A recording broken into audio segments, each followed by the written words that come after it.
Well, maybe you've noticed more and more data centers popping up in our area. The buildings that house them also have lots of computers, servers, and network equipment, and that means they'll use a lot of energy. Garrett Berger talks with CPS Energy about how this will affect the power grid. Data centers aren't just popping up here. There's no secret. Really, since 2020, you've seen a influx of data center requests nationwide. But their spread plays into CPS Energy's future plans. The utility's VP of Corporate Development says their current system peaks at about 6,000 megawatts. By 2035, they're looking at adding roughly another 2,000 megawatts from all new customers. When you're talking about growing by 30 to 33% over the next decade, and 50% of that's coming potentially from like a large user like a data center or something equivalent, that is a big change to the planning, the assumptions, the forecasting. How much does that, I guess, light a fire under the utility to really bring in more capacity? Yeah, so look, we'll be making investments to accommodate this, right? For context, CPS says a megawatt of electricity is enough to power 250 homes on a hot day. Data centers can use a lot more than that. The largest inquiry we have seen is in the thousands of megawatts, potentially. Multiple solution on a physical site. On average, I think we're no different than what you're seeing on a national trend, and it's anywhere from that kind of 50 megawatt to 150 megawatts kind of range. Data centers aren't just power hungry, they can be thirsty too, sucking up water for cooling systems. They're using far less than even 1% of our potable water use, and probably 3 to 5% of the recycled water use. That's not a huge drain yet, the San Antonio water system says, but it's something they need to pay attention to in the future. Using data from one of the city council offices, we've made this online map showing data centers that are here or expected soon. You can check it out on our website, KSAT.com. I'm Garrett Berger, KSAT 12 News. So I'd like to take a moment and wish a heartfelt congratulations to my now Emmy award-winning co-anchor and friend, Sarah Acosta, for winning a Lone Star Emmy last night for the KSAT special Siempre Selena, celebrating a legacy. So last night, Sarah, along with my other colleagues, senior producer Alyssa Medina, producer David Hurtado, Jen Tobias Strusky, Erica Hernandez, editor Brittany Daniels, and photographer Andrew Wilson, were awarded the Lone Star Emmy for Best Arts and Entertainment short form or long form content. Sarah, so what was it like working on this program? And also, you've been in the business for more than a decade. This is your first Emmy. What was it like when you heard? My first Emmy. I've been nominated several times, but first time actually winning the Emmy. Wow. I have my husband. I hadn't looked at my phone, and he was like, "You smell like vomit," because I had I was taking care of a baby for like 2 hours, and I hadn't looked at my phone. That's a working mom right there. It was actually a very pleasant surprise. Big shout out to Alyssa Medina, who really put her heart and soul into this project. We talked about growing up in South Texas, how Selena is a part of girlhood and growing up, and we really wanted to let that shine in the special, and I think it did. And also shout out to our other KSAT coworkers who were nominated for the Emmys and won. Avery Everett, I know she won for an environmental piece she did with oysters, along with Azzy and Bermia, and Justin Horn was nominated, as well as Courtney Friedman, and our Saigon special won as well. So if you would like to see the specific program that Sarah worked on, Siempre Selena, you can stream it now on KSAT Plus under the Features tab in KSAT.com, or you can scan that QR code there right at the edge of your screen. We all love Selena here, so excited to see that program again, and congratulations, Sarah. Thank you, Sarah. All right, we do have in the pollen count just one allergen today. Molds are low at 170. As far as temperatures go, we're close to 70 degrees right now. Overnight, clouds and fog developed around San Antonio. We're starting off gray. You'll notice a very broad temperature difference. It's only in the 50s out in Eagle Pass, Carrizo Springs, and Rock Springs. These are areas that had not seen much cloud cover overnight, so they were able to cool down really quickly. Overnight, if you don't have clouds, all the heat from the day escapes back out into space and it gets kind of cool. Meanwhile, clouds blanketed the area, and when I say blanket, I mean that literally. They acted as a blanket and kept in the warmth from yesterday, which is why we're starting off some 10 degrees warmer than our friends off to the west here in San Antonio. We're also dealing dealing with some fog limiting visibility to less than a quarter of a mile in some places, although we're gradually starting to see fog improve. Use some caution, though, early this morning as you're heading out and about. As we take a look at your KSAT 12-hour forecast, very similar to yesterday. By noon, we'll be looking at clearing skies. In the afternoon, it's going to be mostly sunny and warm, 84 for the high. That is about 12 degrees above the average. And then this evening will be very pleasant with temperatures falling into the 70s after sunset. So as I mentioned, we'll be at 84 here in San Antonio, 85 in New Braunfels, 87 in Kerrville, close to 90 degrees out in Del Rio and Eagle Pass, 92 in Laredo. We are in Texas, warmest across the nation today. Take a look at this. Even in areas like Miami, where it's warm pretty much year round, we're going to be warmer than that in San Antonio. But even where the weather is cooler, it's still much warmer than average by 10 to 15 degrees. The one exception is LA area, where temperatures are a little bit cooler because of this low pressure system. This low is what's going to bring us our chance for storms starting on Wednesday, but particularly on Thursday is when we have the highest chance for storms. And with it still being a few days out, we have some questions that we're going to be able to narrow down in the coming days. The exact timing of storms, the severe risks, and we'll take a better look at how much rain could fall in the area. The rain is still a big question mark because there will be some that get a lot of rain and those that miss out, unfortunately.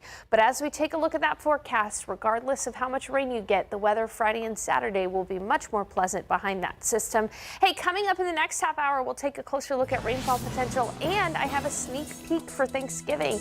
Details soon. Hispanic Heritage Game Night is later today for the Spurs. At 3 p.m., fans can celebrate the rich culture and spirit of Hispanic heritage at the Spurs home arena. When you buy tickets through this exclusive offer, you'll get to pick a special keepsake, either a Hispanic Heritage Spurs jersey or tote bag. This is very cool. So this offer is available for the first 250 fans, so supplies are limited. Oh, you know our Spurs fans, they're going to line up. Just choose your favorite when you check out.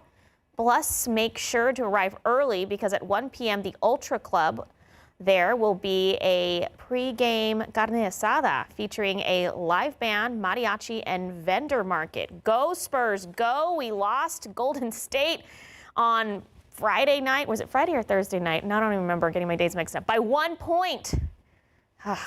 We're doing great. Go Spurs, go. Wish you guys luck tonight. All right, 8:25, 68 degrees. The Hill Country's Dietert Center is back in business, offering fresh programs and a new beginning. Stay with us to see how local folks join forces to rebuild it.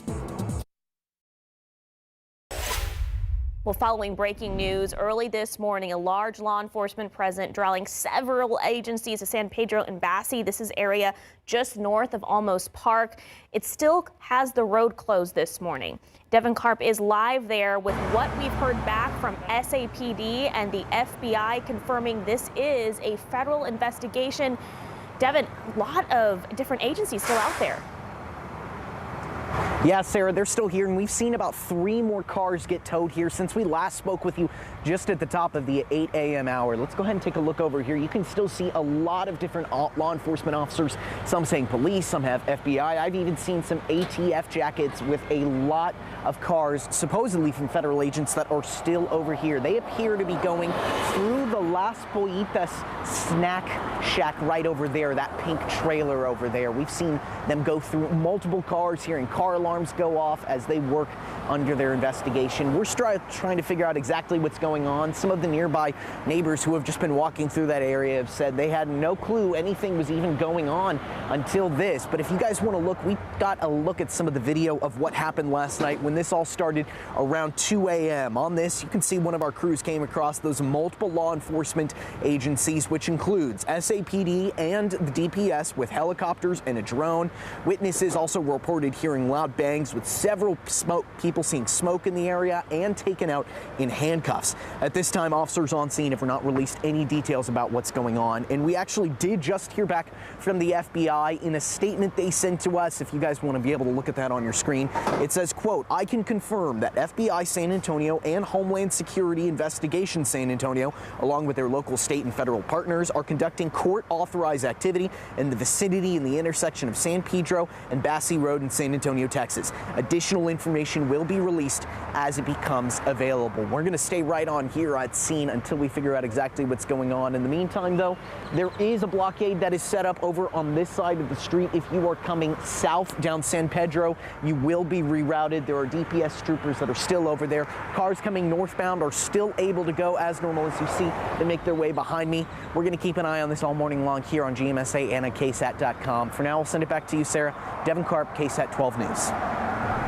Thank you, Devin. Now, turning to weather, we are starting to see fog begin to lift around San Antonio, but there are still areas as you're driving out and about where maybe you might run into a bit denser fog, including 1604 and 90 here on our TransGuide shot. So again, there are some areas of patchy fog, visibility less than a quarter of a mile for Helotes, Rio Medina, pretty much on the west side of Bexar County, but we are seeing general improvements here. For the rest of the day, we'll see gradually clearing skies. By noon, things will really start to clear for us, mostly sunny and warm.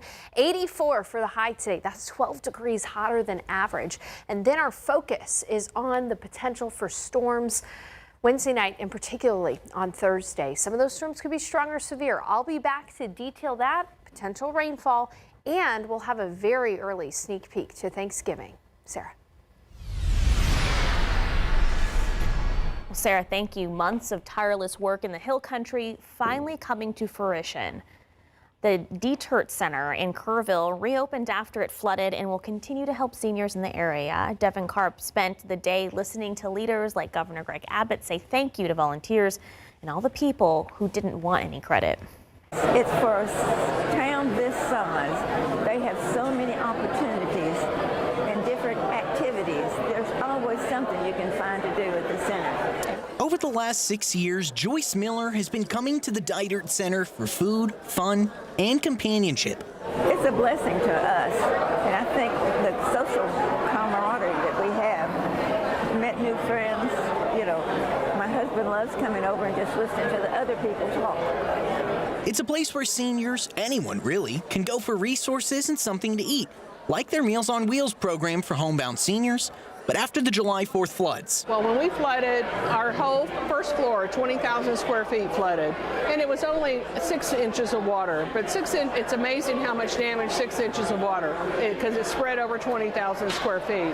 Over the last 4 months, volunteers have been helping to rebuild the center while hosting drive-through meals, so people could still get a bite to eat. We have more volunteers that never gave us their name.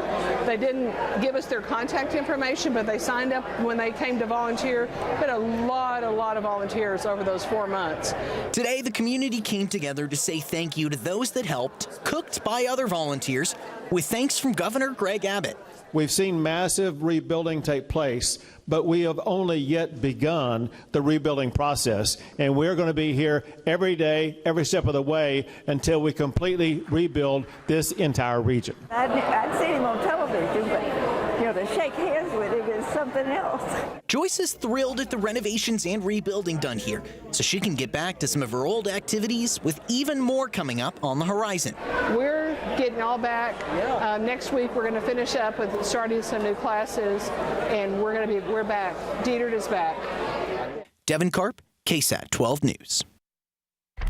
Devin, thank you. And San Antonio's science and technology community gathered together at the Boeing Center to honor the life and work of David Monroe.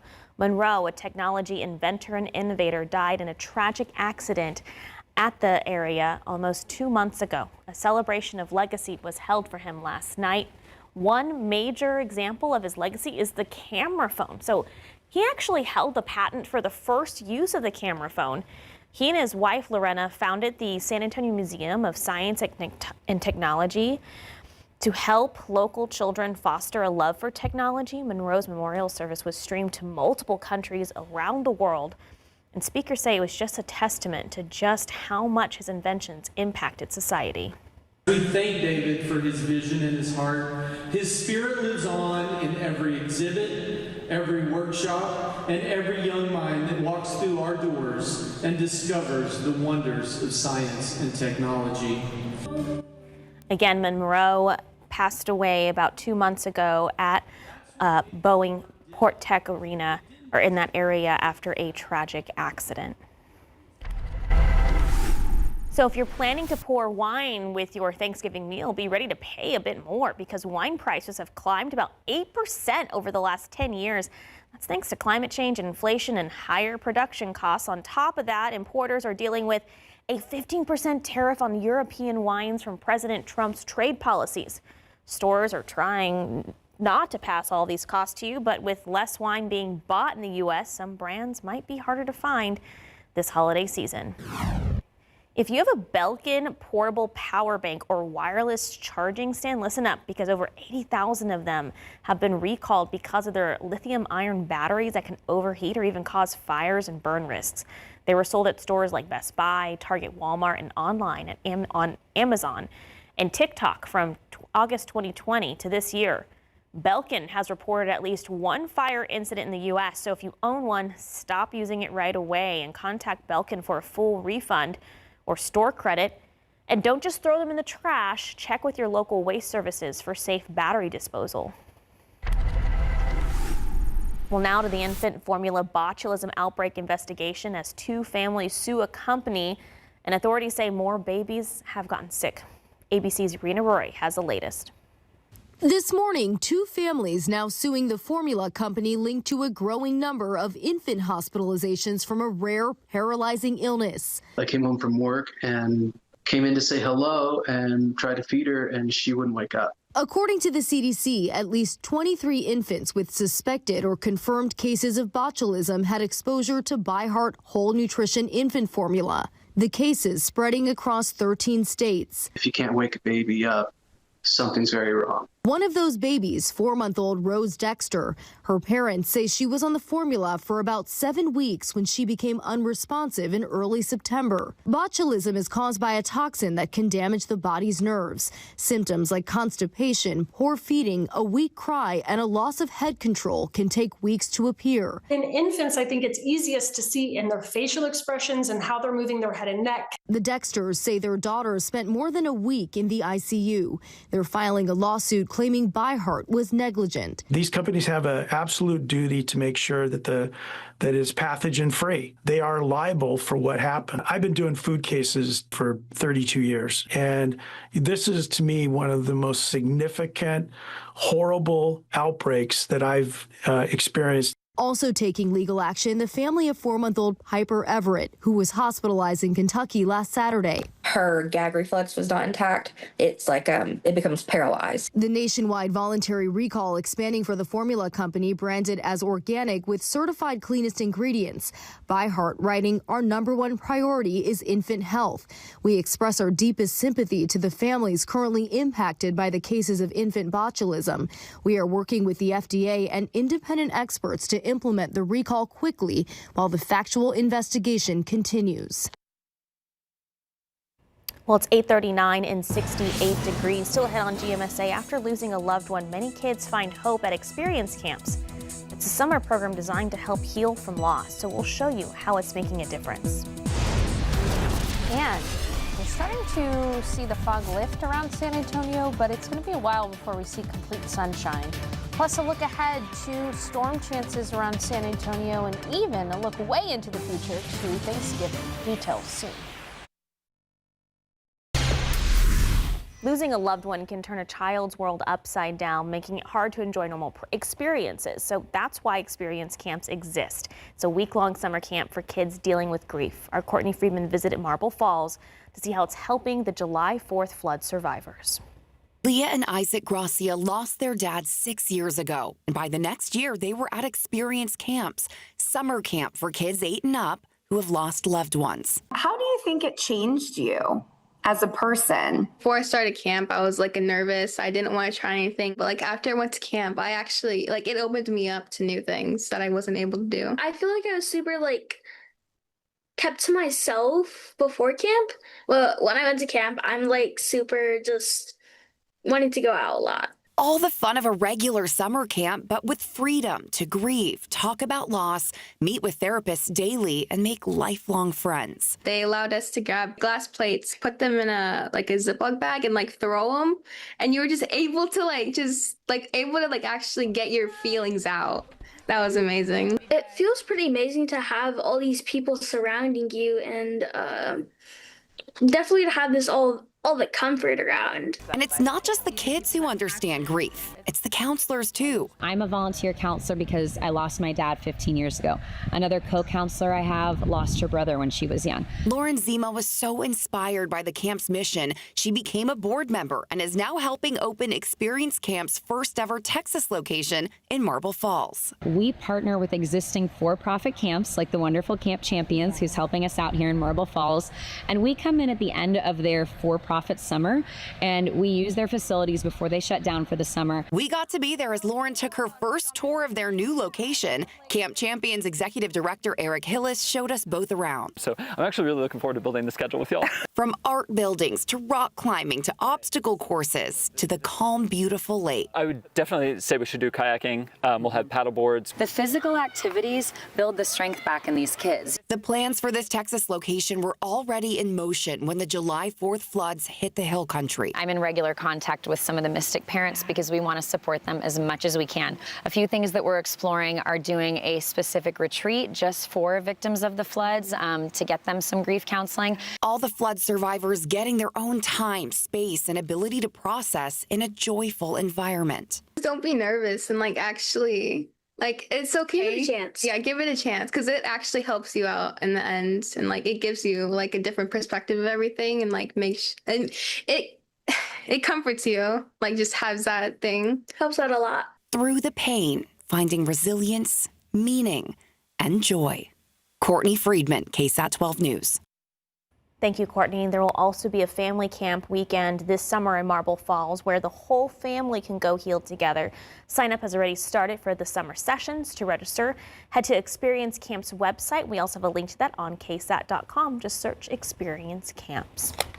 All right, so we are going to be seeing more of the same in the coming days, meaning copy and paste weather. Okay. So today, we've had morning fog, afternoon sun, similar tomorrow, similar on Tuesday. Copy and paste weather the next couple of days. But by Thursday, we have the potential to see some storms, some of which could be strong or severe. We may even have the risk for some hail, gusty winds. That's to be determined exactly where that could happen. And then another thing that's a bit tricky is watching the rainfall forecast this week. There's a lot to consider. So let's start with the chance for storms pretty much on Thursday. Upper level low will be approaching Texas, and we'll see a few pop-up downpours on Wednesday, but really Thursday is the day to watch for storms, not only here in San Antonio, but across the state of Texas. And as I just mentioned, we still do have some questions here that we'll be able to answer in the coming days, like the exact timing of those storms. We'll be able to answer that for you as we get closer and closer to Thursday. The severe risks, where are the risks the highest? What kind of risks do we need to watch out for? And then finally, rainfall amounts is something we'll refine as well. I do think, though, that this is going to be one of those situations where there will be those that get a lot of rain and there will be those that miss out. All indications right now are that most of the heaviest rain, we're talking 5+ inches of rainfall, will be to the north of San Antonio, whether that's near San Angelo or Dallas, again, to be determined. And then there is the question of, around San Antonio, I think there could be a scenario where some areas see about 1 inch of rain while others miss out completely. So we'll have to wait and refine that rainfall forecast for you. As we take a look at the airport, you can start to see a little bit of blue skies here. Skies will be clearing shortly. It's 68 degrees in San Antonio, 70 in New Braunfels, but we are starting to see some fog in some areas lift. So that's good news. This picture has been getting clearer and clearer throughout the morning. This is 1604 and 90 on the west side. So as we look at your KSAT 12-hour forecast, by noon we'll be looking at partly cloudy skies, mostly sunny skies in the afternoon, high temperature of 84, 12 degrees above average, and then this evening will be very pleasant, a lot like last night, temperatures in the 70s. In the days ahead, it is going to be very warm. In fact, our average high this time of year is in the low 70s. We're going to be about 15 degrees warmer than that by Tuesday when we challenge a record high for the day. Not only is it going to be 15 degrees warmer than average around San Antonio, but across the state of Texas, we could see temperatures some 20 degrees above average. So we go from the heat on Tuesday to the rain chance pretty much on Thursday. You might be wondering, what about Thanksgiving?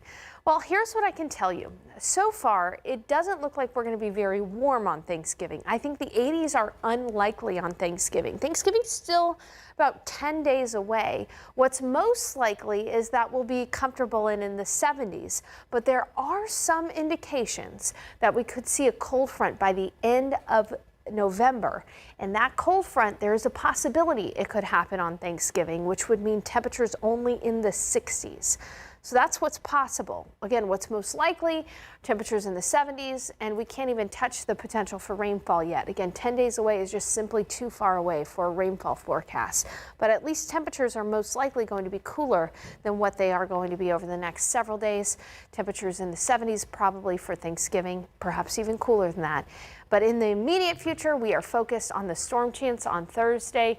After that, those storms move through, weather will be a lot more comfortable. Mornings in the 50s, afternoons in the 70s. We'll be back with an update on that breaking news coming up in just a bit.